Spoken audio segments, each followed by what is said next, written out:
भारत भूमि देवों की भूमि है। इस धरती पर ऐसे ऋषि हुए हैं, महर्षि हुए हैं, जिन्होंने इस धरा को सदैव पवित्र किया है।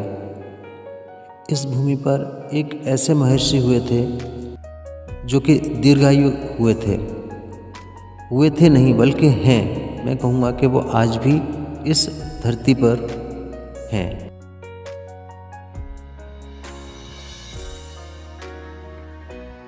मित्रों, अगर आपने चैनल को सब्सक्राइब नहीं किया है तो अभी सब्सक्राइब करें और आने वाले रोचक और ज्ञानवर्धक वैदिक साहित्य का आनंद लें। भगवान शिव ने इन्हें वरदान दिया था कि एक कल्प बीतने पर इनके शरीर से एक रोम गिरेगा। रोम अर्थात बाल। इस प्रकार जब शरीर के सारे रोम झड़ जाएंगे तब उनकी मृत्यु होगी। ऐसे दीर्घ जीवन को पाकर ये ऋषि शुरुआत में तो बड़े प्रसन्न थे, लेकिन बाद में अत्यंत दुखदायी और कष्ट से भरकर इन्होंने भगवान से प्रार्थना की कि हे भगवान, आप मुझे मृत्यु का वरदान दे दो।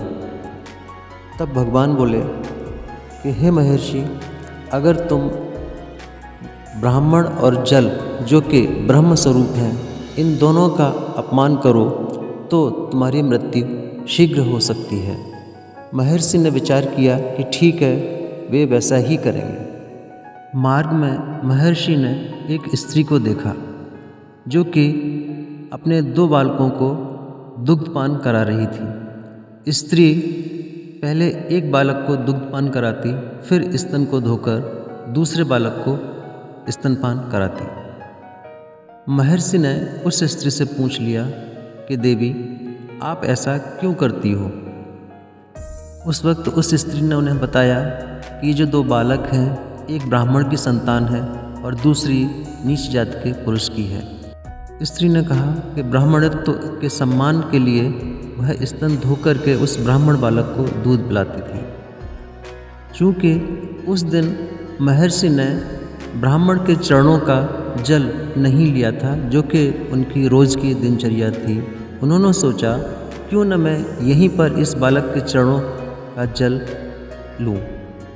उन्होंने जल के लिए इधर उधर देखा तो उन्हें इस स्थान पर थोड़ा सा जल मिला, जो कि सूकर अर्थात सुअर के लौटने की वजह से गंदा हो गया था।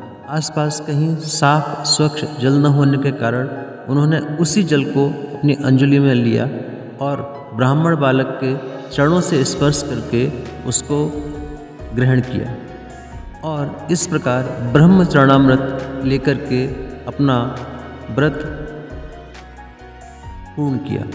यह सब देखकर भगवान उनके पास आए और उनसे बोले कि हे ब्राह्मण रत्न, तुम जल और ब्राह्मण दोनों का ही अपमान नहीं कर सकते। तुम सदा सर्वदा दोनों का ही सम्मान करते हो, इसलिए तुम चिरंजीवी ही रहो और इस संसार में भगवत कृपा का प्रचार प्रसार करो।